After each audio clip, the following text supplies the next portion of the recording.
Hello बच्चों, फिर से स्वागत है आपके अपने YouTube चैनल कॉन्सेप्ट वाला पे।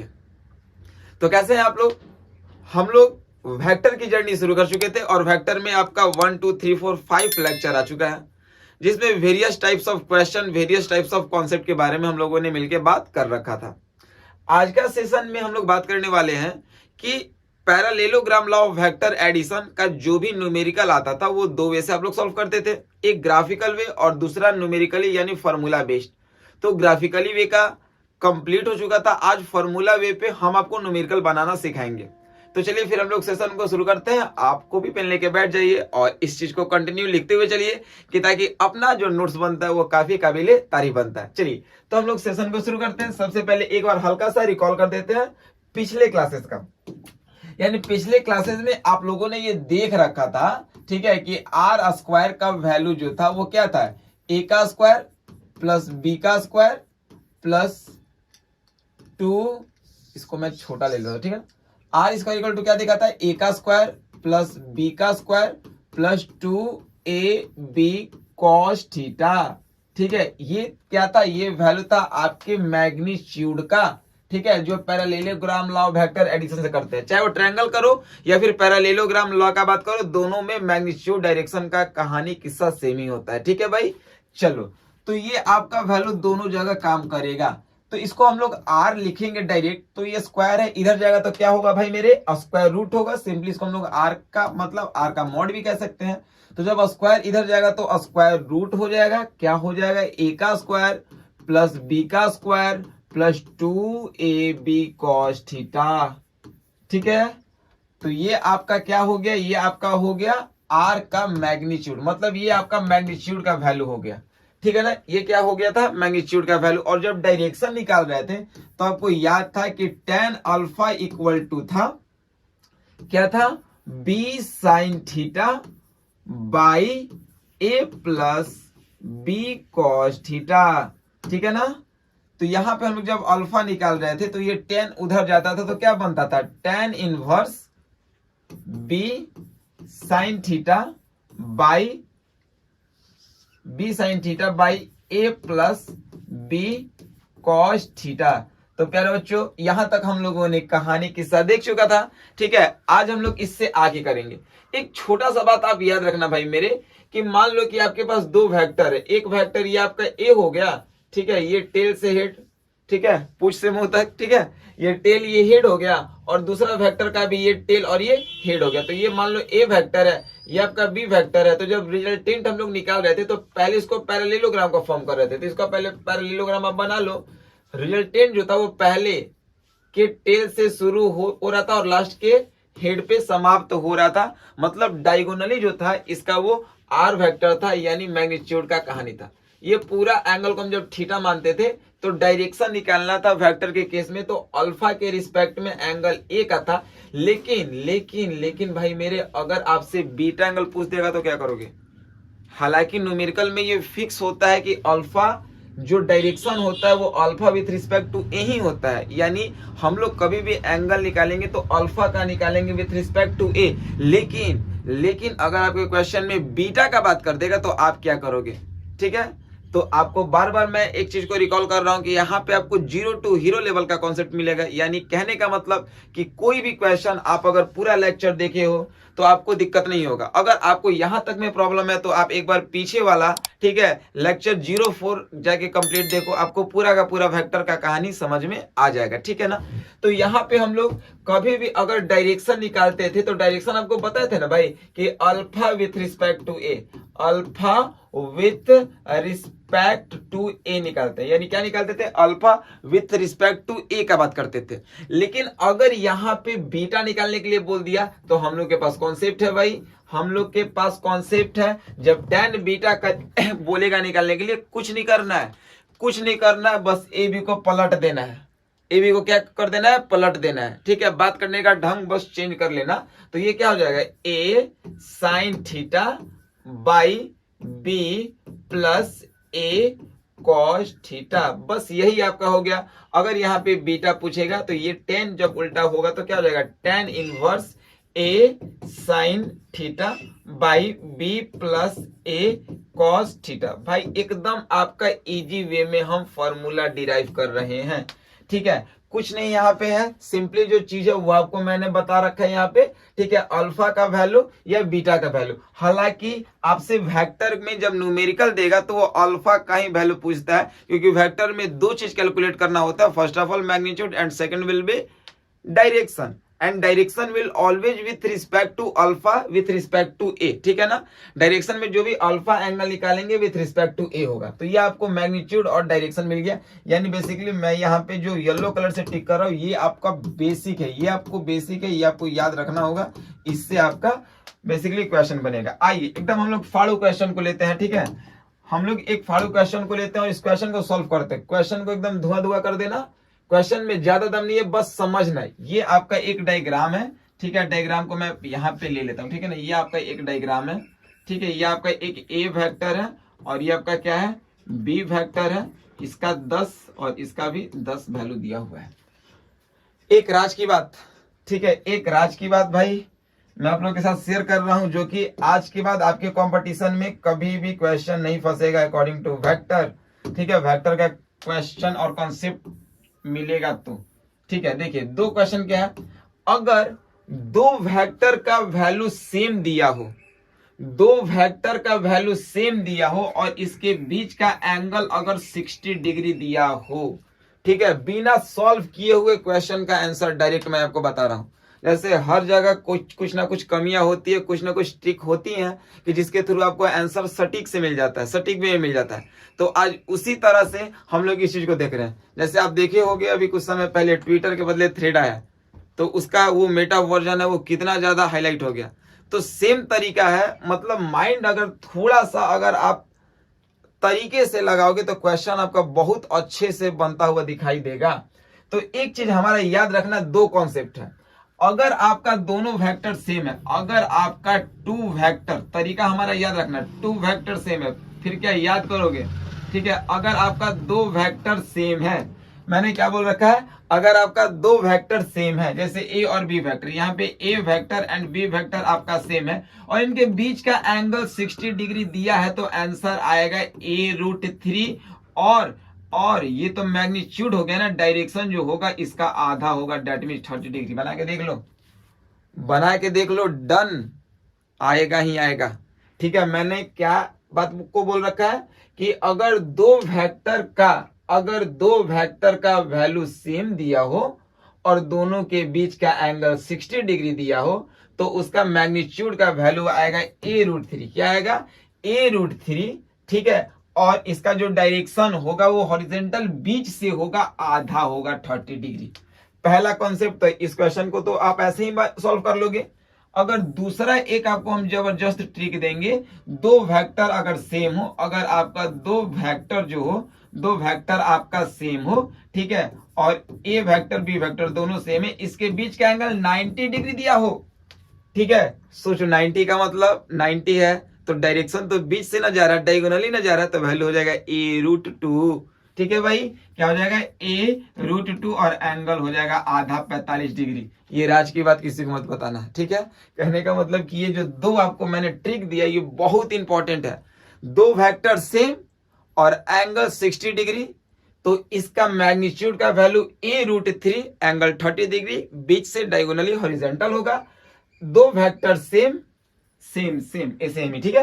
दो वेक्टर सेम और दोनों के बीच का वैल्यू अगर सेम है, एंगल 90 डिग्री है, तो इसका जो डायरेक्शन होगा वो डायगोनली बीच से होगा और मैग्नीट्यूड का वैल्यू होगा a√2। आइए इसको हम लोग प्रूव करते हैं, इसको हम लोग प्रूव करते हैं, तो ही आपको 110% समझ में आएगा कि बातें सही है कि गलत है, ठीक है। चलिए आइए इसको हम लोग प्रूव करते हैं, ठीक है।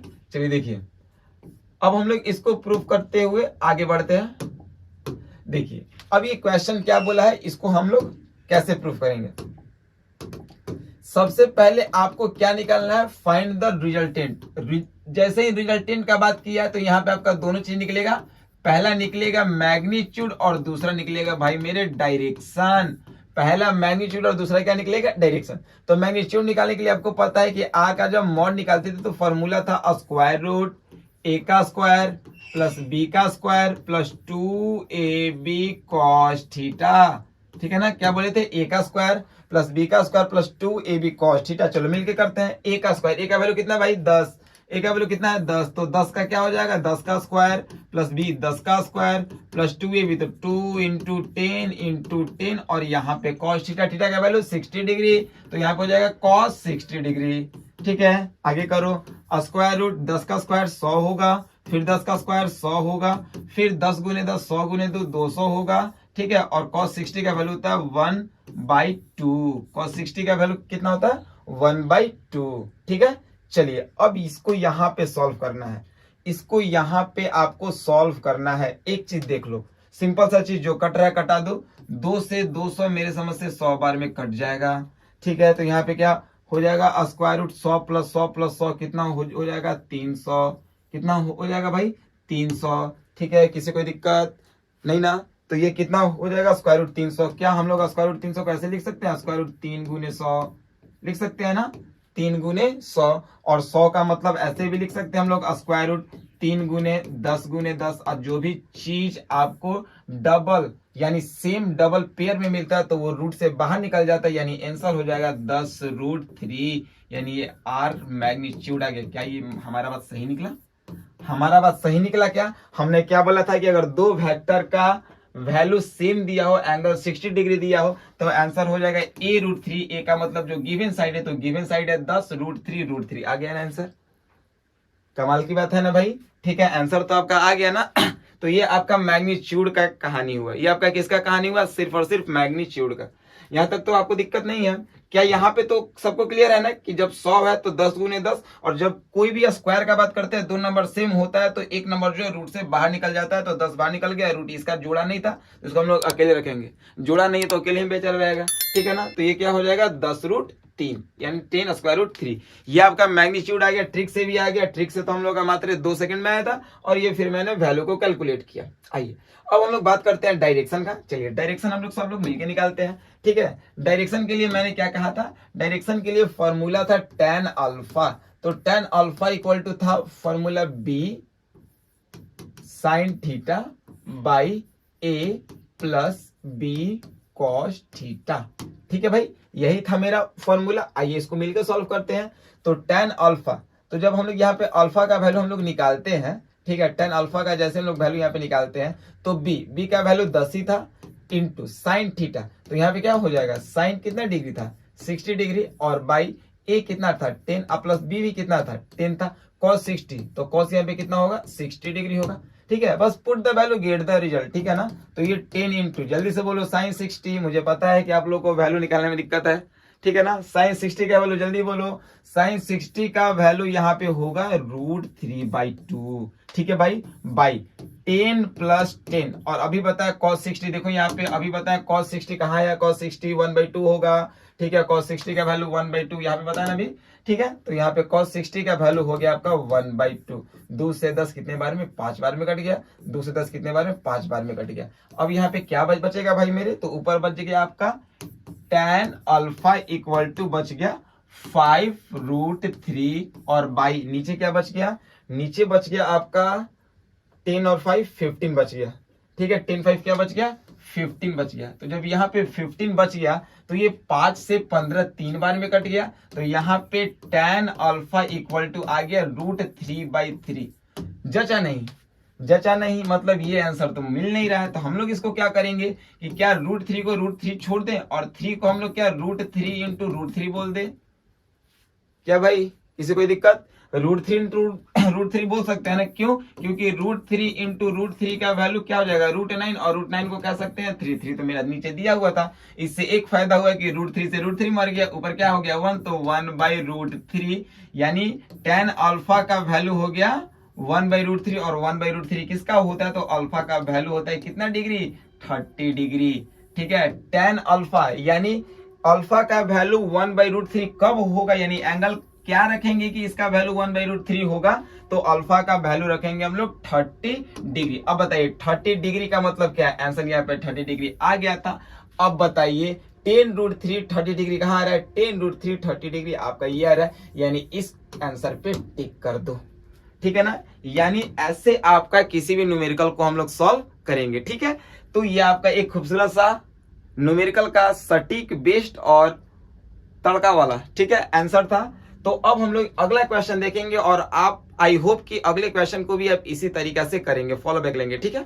तो अब हम लोग बात करते हैं सेकंड क्वेश्चन। सेकंड क्वेश्चन यहाँ पे क्या दिया हुआ है, two forces whose magnitude are in the ratio of 3:5, यानी दो फोर्स है जिसमें फोर्स का मैग्नीट्यूड का वैल्यू दिया हुआ है कितना 3:5 और उनके बीच का रिजल्टेंट आर वेक्टर का वैल्यू दिया है कितना 28 न्यूटन और दोनों के बीच का एंगल है 60 डिग्री। तो पूछ रहा है कि प्रत्येक फोर्स का मैग्नीट्यूड क्या होगा। ठीक है भाई, बहुत सिंपल सा क्वेश्चन है। यानी आर वेक्टर का वैल्यू दे दिया, मैग्नीट्यूड का वैल्यू दे दिया कितना 28 न्यूटन, ठीक है, और दो रेशियो फोर्स का दो रेशियो दिया हुआ है मैग्नीट्यूड का 3:5। तो यहाँ पे हम लोग F1 वेक्टर को मान ले 3x, रेशियो को हटाते हैं तो x के रिस्पेक्ट में लेते हैं, और F2 वेक्टर को क्या मान ले यहाँ पे 5x। क्लियर हो गया। और एंगल दिया गया थीटा का वैल्यू कितना यहाँ पे 60 डिग्री। अब यहाँ पे क्वेश्चन में कोई दम ही नहीं बचा, तो इस जल्दी से क्वेश्चन को आप लोग सॉल्व कर लो। यानी आर वेक्टर का आर का स्क्वायर इक्वल टू क्या पढ़े हो, ए का स्क्वायर प्लस बी का square plus 2ab cos theta, यही ना पढ़े थे आप लोग। और स्क्वायर को हटा देते तो स्क्वायर रूट आता था। तो यहाँ पे आर का वैल्यू रख दो कितना 28, तो यहाँ पे 28 का स्क्वायर, ठीक है, ए का स्क्वायर, ए का मतलब यहाँ पे बोल सकते हो F1 वेक्टर का स्क्वायर प्लस F2 वेक्टर का square plus 2 F1 into F2 vector और इंटू कॉस थीटा, ठीक है। तो 28 का स्क्वायर इज इक्वल टू, ठीक है, F1 का स्क्वायर, तो F1 यहाँ पे कितना है बोलो तो जल्दी से 3x, तो 3x का स्क्वायर प्लस F2 कितना है 5x का यहाँ पे square plus 2 into 3x into 5x into cos theta, मतलब कितना लेंगे कॉस, यहाँ पे वैल्यू कितना दिया हुआ है 60 डिग्री, ठीक है।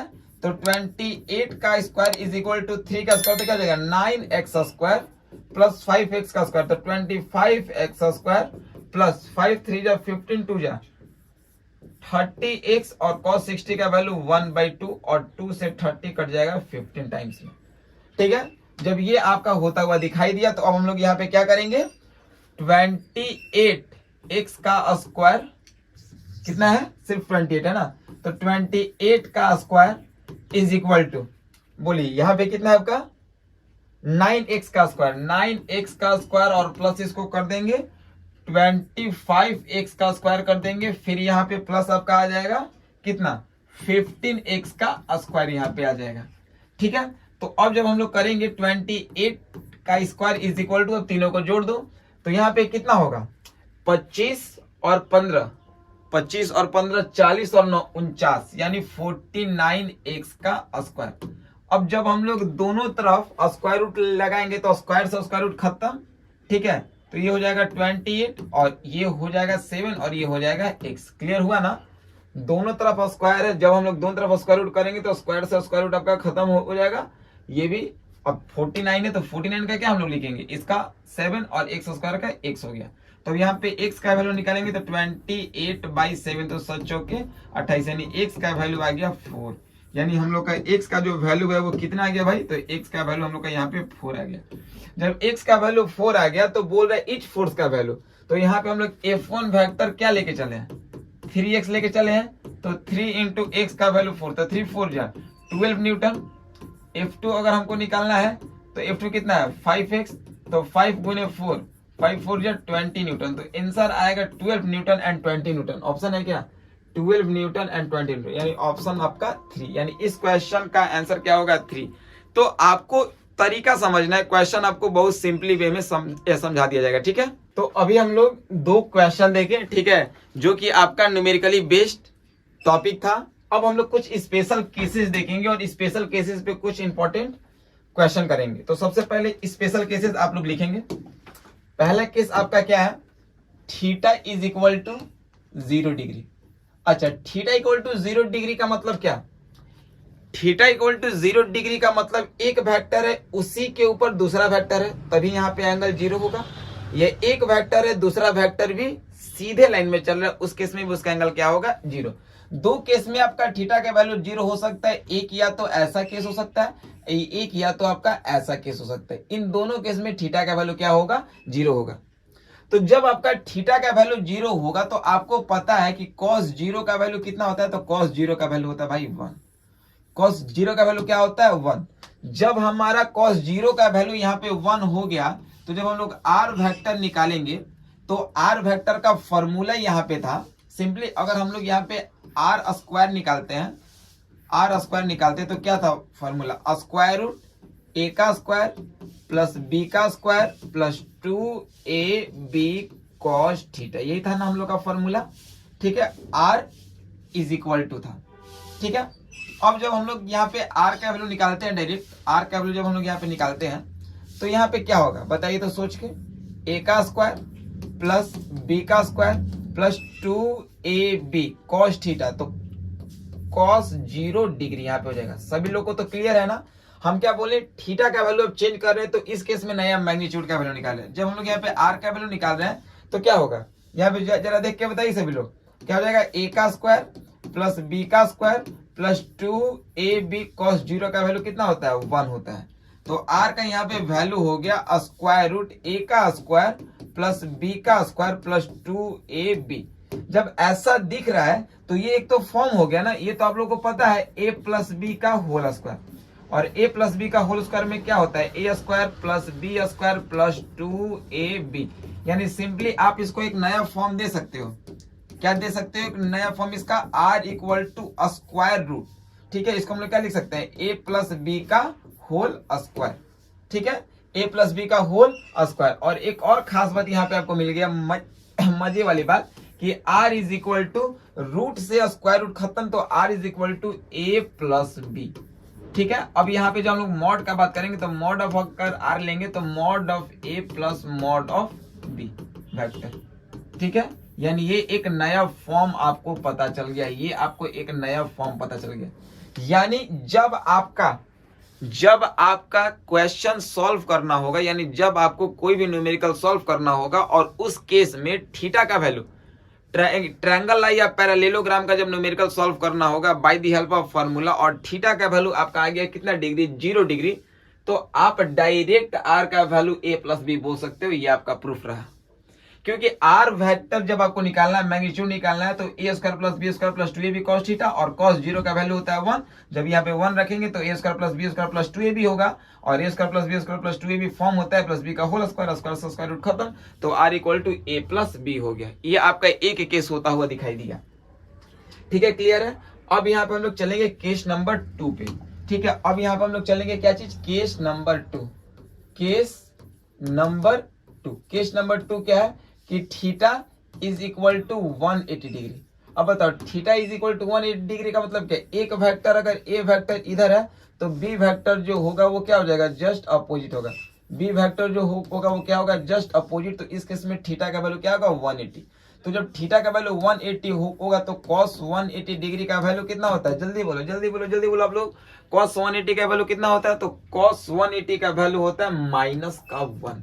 क्या होता है, माइनस का 1। तो जब माइनस का 1 हो गया तो इस केस में जब हम लोग यहाँ पे r वेक्टर निकालेंगे तो क्या हो जाएगा, स्क्वायर रूट a का स्क्वायर प्लस b का square plus 2ab cos theta. ठीक है, तो जब हम लोग यहाँ पे r वेक्टर निकालेंगे तो क्या हो जाएगा, स्क्वायर रूट, ठीक है, a का स्क्वायर प्लस b का स्क्वायर प्लस 2ab कितना हो जाएगा, cos 180 डिग्री हो जाएगा। ठीक है भाई, तो जब हम लोग यहाँ पे फिर से r वेक्टर निकालेंगे तो स्क्वायर रूट, ठीक है, a का स्क्वायर प्लस b का स्क्वायर प्लस 2ab, और cos 180 का वैल्यू होता है कितना, -1।